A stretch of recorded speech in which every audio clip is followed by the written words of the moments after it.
Dando continuidade à nossa terceira videoaula para o curso de Infraestrutura Escolar da disciplina Homem, Pensamento e Cultura, com a unidade 3, Valores, Educação e Escola. Então, nós vamos iniciar com o conceito de valor. O que você poderia dizer, o que é o valor? O conceito de valor está relacionado a dar importância ou não. É o mesmo que valorar ou atribuir valor a alguma coisa, a alguma pessoa, a alguma ideia, a alguma atividade. Por isso, quando nós valoramos, nós não ficamos neutros. Então, a neutralidade não está relacionada com o conceito de valor. Mas os valores, eles não são expressos apenas pelos sentimentos, que no caso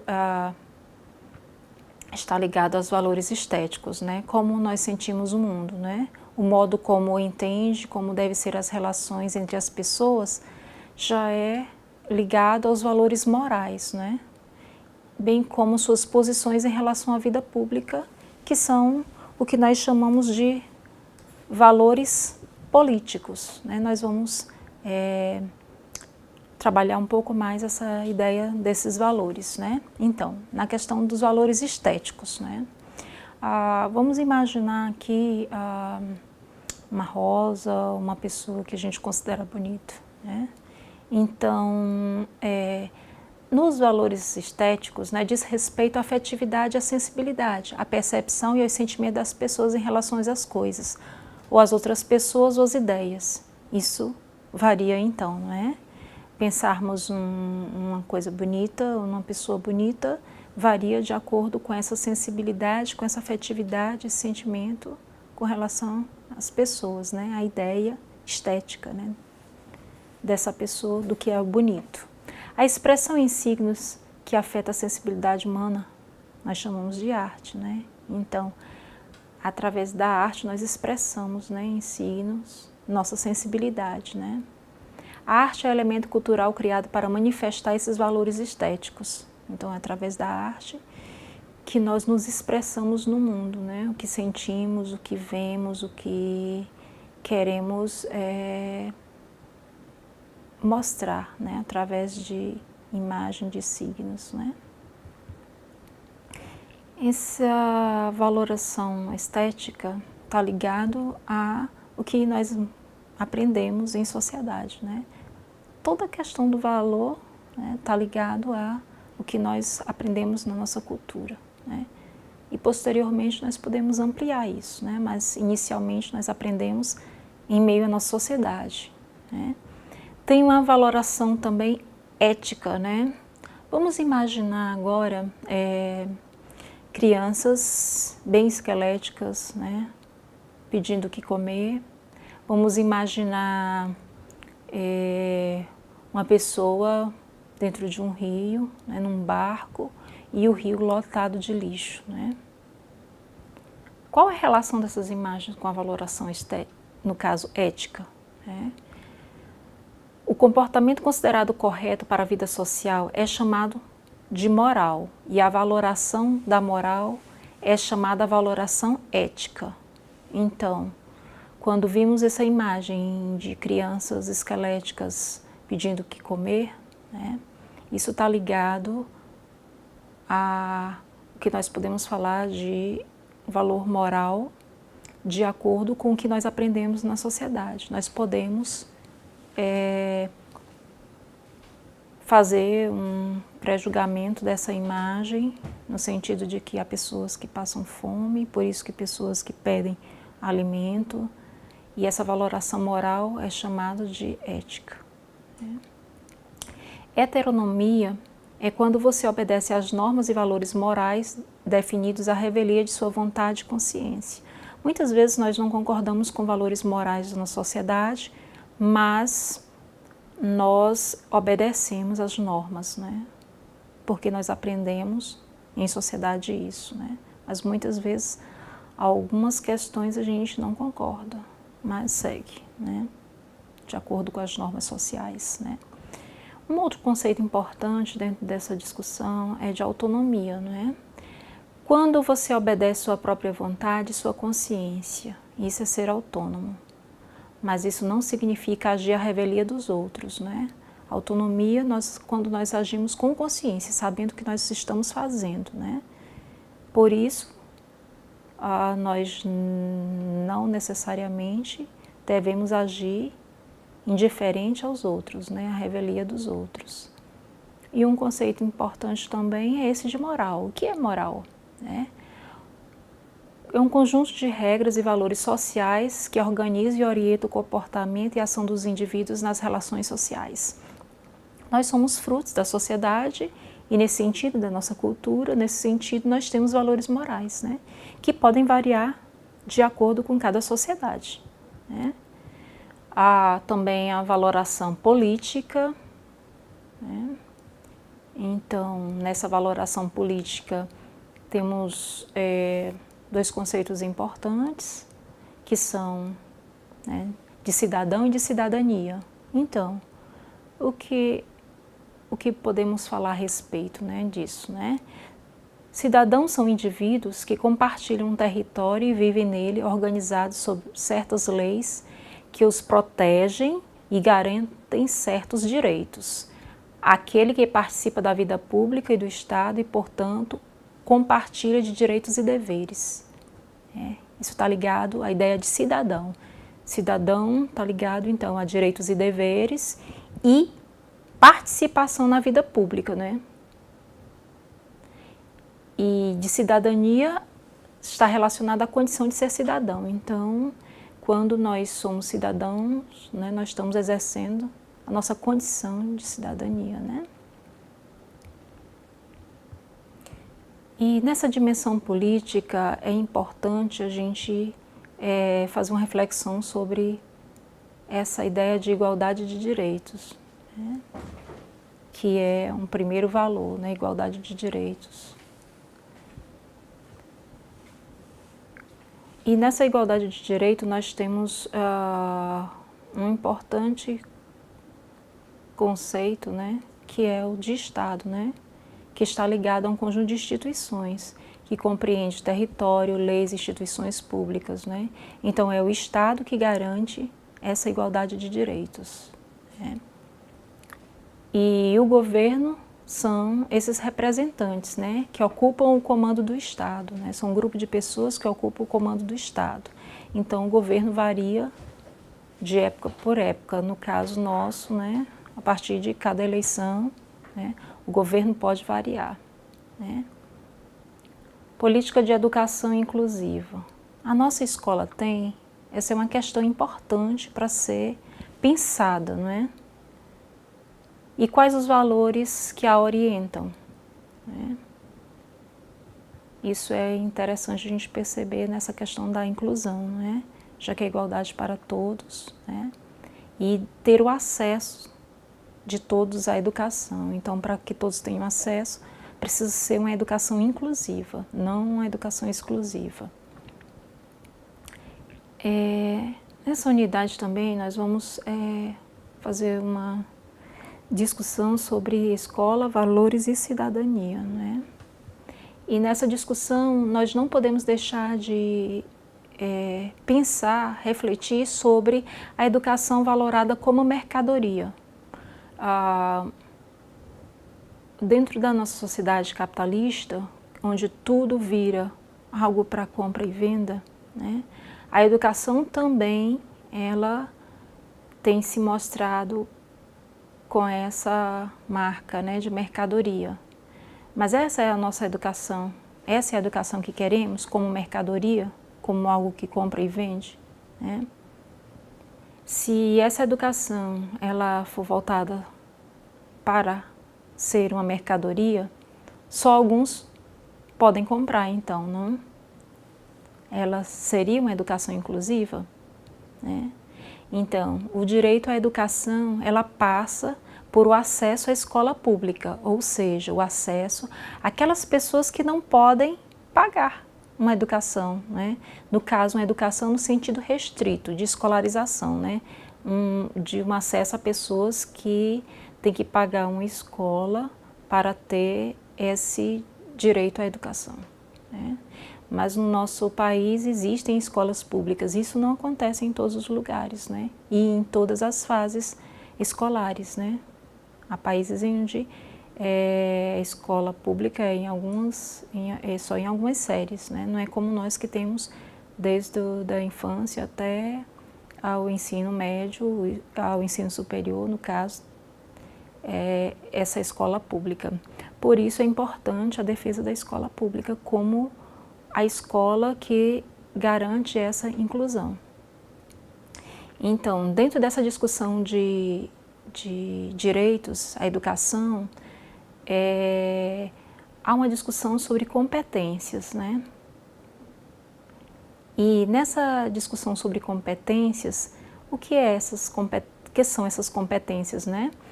São responder, né, às exigências da sociedade, né?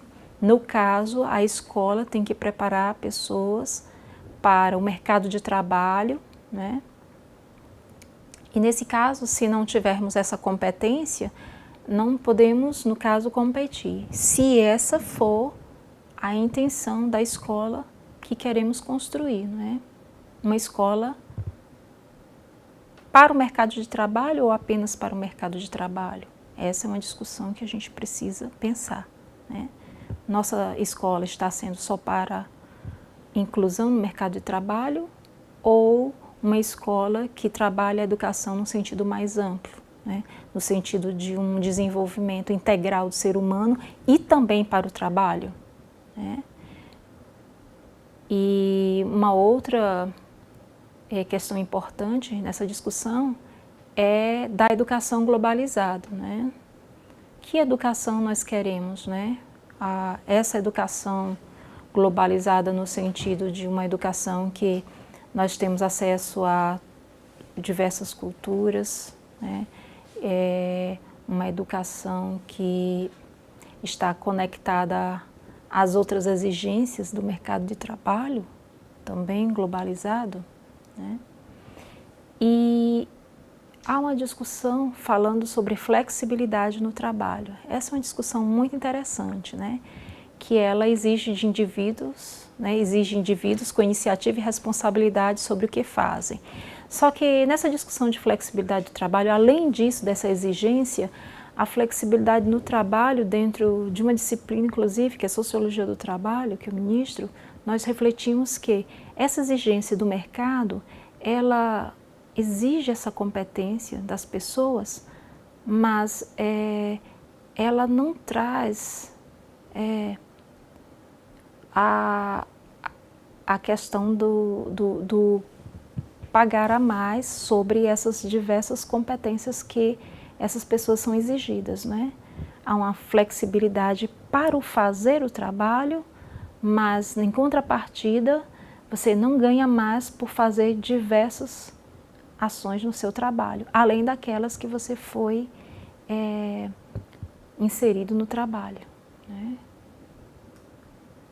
Então, a educação escolar e deve ser diferente da educação que ocorre fora da escola, né? Como o currículo escolar é constituído? Quem são os sujeitos da educação escolar e para quem são educados? Para que são educados? A escola que educa de fato para o trabalho e para a cidadania? Essas são questões que nós já estamos discutindo, né? E que é importante a gente perceber o conteúdo político delas, né? No caso, o currículo escolar, né? Dentro dessa questão, né? É constituído por determinados conteúdos, né? Esses conteúdos eles são selecionados e escolhidos entre todos os conhecimentos que constituem uma cultura. A seleção e a escolha dos conteúdos do currículo são feitas com base em valoração. Então, de acordo com a valoração que tem, se seleciona o que nós queremos. E os conteúdos oficiais do currículo escolar, em geral, são escolhidos por especialistas em educação, conforme uma política curricular. Então, há pessoas específicas que vão escolher, inclusive isso que eu estou comentando com vocês, que nós estamos estudando nessa disciplina, né? Isso foi escolhido por profissionais, né? De acordo com uma seleção. A escola é pedagogicamente autônoma? Ela decide como ensina com base na legislação e nas diretrizes oficiais? Sim, né? Ela é autônoma no sentido da decisão, né? E essa decisão parte com base no que a legislação oficial diz, o que é para nós escolhermos, né? Aliás, o que é para nós escolhermos, não, o que é para nós estudarmos, né? É necessário pensar, então, no currículo que se constrói no cotidiano da escola e em que trabalha. Quando a gente faz essa discussão, ela parece uma coisa engessada, o currículo fechado, né? Como algo que é imposto, né? Há uma parte que nós temos que dar de conta, que é o conteúdo, que nós inclusive estamos ministrando nessa disciplina, mas em sala de aula, no dia a dia, é necessário, né, que se faça essa construção do currículo com as questões do cotidiano que vão aparecendo, né? Então, o currículo, os conteúdos são fechados, uma parte, mas é necessário que nós adaptemos ele às necessidades do momento, né? Então, que seria um conceito de currículo, né? Abrange todos aqueles conteúdos cognitivos, procedimentais, comportamentais, valorativos e disciplinares desenvolvidos nas salas de aula, conjunto a todas as experiências vivenciadas na escola, fora da sala de aula e que também envolvem conhecimentos, procedimentos e comportamentos e valores não oficiais. Que é isso que eu estou falando dessa adaptação do currículo às questões que não estão postas dentro só do conteúdo. E que em sala de aula nós já vimos que há uma interação entre professor e aluno, no caso, educador e educando, e que se constrói um saber. Eu tenho conhecimentos, mas o aluno também tem conhecimento, o educando também tem conhecimentos, né? Então, dentro dessa discussão, o currículo na escola, ele é constituído por todas as vivências e experiências sistematicamente planejadas. Visa o ensino e aprendizagem de elementos culturais selecionados e institucionalmente tidos como relevantes para homens e mulheres possam vir a atender às expectativas sociais, né? A escola prepara para o trabalho e para o exercício da cidadania, ou seja, para sermos pessoas participantes da sociedade, né? Seres críticos. Nós só podemos participar com consciência, com autonomia, quando sabemos o que fazemos, né? Então, as experiências vivenciadas na escola são planejadas para atingir o objetivo de educar trabalhadores e cidadãos. Elas não estão separadas de outras situações socioculturais que possibilitam outras experiências, de modo que os resultados do planejamento não podem ser previstos com rigor. Quando vamos ministrar uma aula, a gente planeja, né? Faz um planejamento, só que esse planejamento também, ele não é um planejamento engessado, né? Nós não sabemos com rigor 100%, né, de tudo que vai acontecer, né? Então, nesse caso, a gente não tem como fazer algo engessado, né? É no dia a dia, na prática, que vai se dando essa vivência desse planejamento, e ele vai sendo moldado de acordo também com as necessidades, né? Então, onde se ensina e onde se aprende na escola? A escola é um espaço constituído de uma multiplicidade de ambientes diferentes. Quais são esses ambientes, né? Todos os espaços da escola, os corredores, o pátio, a sala de aula, que é o lugar específico, né, onde professor e aluno têm essa troca de saberes, né? Nesses ambientes, compartilhando experiências e o jeito de sentir, de pensar, de se comportar, de se relacionar e de realizar as atividades. Nessa convivência, todos se educam, né? Aprendemos e ensinamos o que sabemos com o diálogo, com o trabalho e com os valores que prezamos. A cada experiência, a cada vivência, cada um aprende algo novo e torna-se um humano diferente. Nesse sentido, né, a educação vincula as experiências do ambiente da sala de aula com as experiências de outros ambientes escolares, bem como as experiências de fora da escola. Nesse sentido, a educação ela é mais ampla do que o sentido da escolarização. A educação é algo que se aprende em diversos ambientes, em diversos lugares, né? E a escolarização ela está ligada ao espaço da escola. Então, como se ensina e como se aprende na escola? É possível planejar as vivências fora da sala de aula de maneira que se tornem experiências pedagógicas? É possível sim, né? Mas é preciso ter claro que uma experiência pode ser planejada, que isso a gente diz que é uma ação pedagógica, mas não pode ser previamente determinada, como a gente tinha comentado, né? Tudo que se vai acontecer. Né? E saberes da vida não escolar devem ser problematizados em sala de aula, né? Na escola, para que os sujeitos da escola possam construir coletivamente os conhecimentos que precisam para conviver com as diferenças, para possibilitar uma educação humana da comunidade com a qual a escola se relaciona. A escola não pode estar à parte da sociedade. A escola, mesmo tendo os muros, né, que os separa dos outros ambientes, a escola ela é um espaço de vivência, né?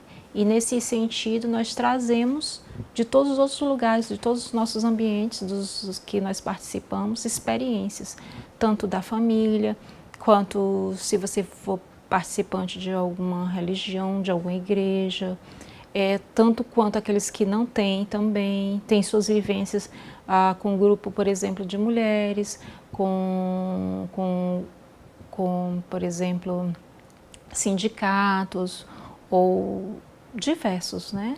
Todas essas experiências devem ser bem-vindas para ser trabalhadas dentro da escola, né? Porque a gente não separa quem nós somos. Nós somos seres que participamos de diversos espaços, né? E isso que constitui o nosso aprendizado, né?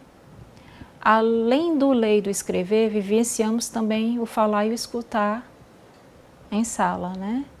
Na escola, né? Vivenciamos o pensar, o fazer e o trabalhar. Vivenciam o criar e o sentir dentro da escola, né? Vivenciamos o ensinar e o aprender. Né? Vivenciamos também o decidir, o escolher, o valorar, né?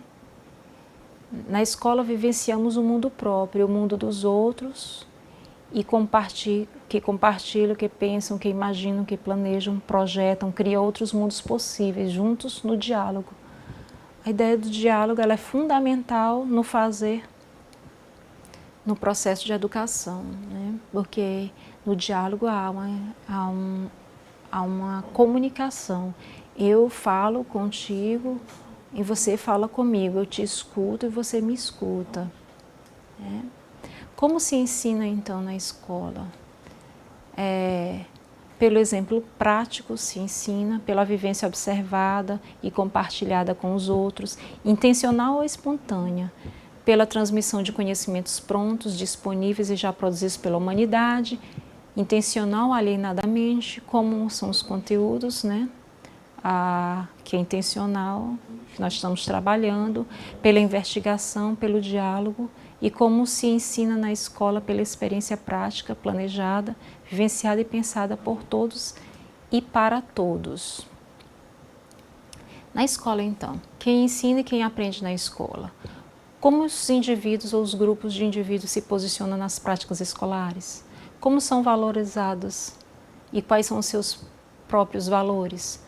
Observando atentamente as práticas escolares e refletindo sobre elas, você pode saber quem é quem na escola e também pode saber se é possível ser de outro jeito. Né? A escola educa a todos e todos se educam e são educados na escola, e quem participa como funcionários ou como corresponsáveis pela educação.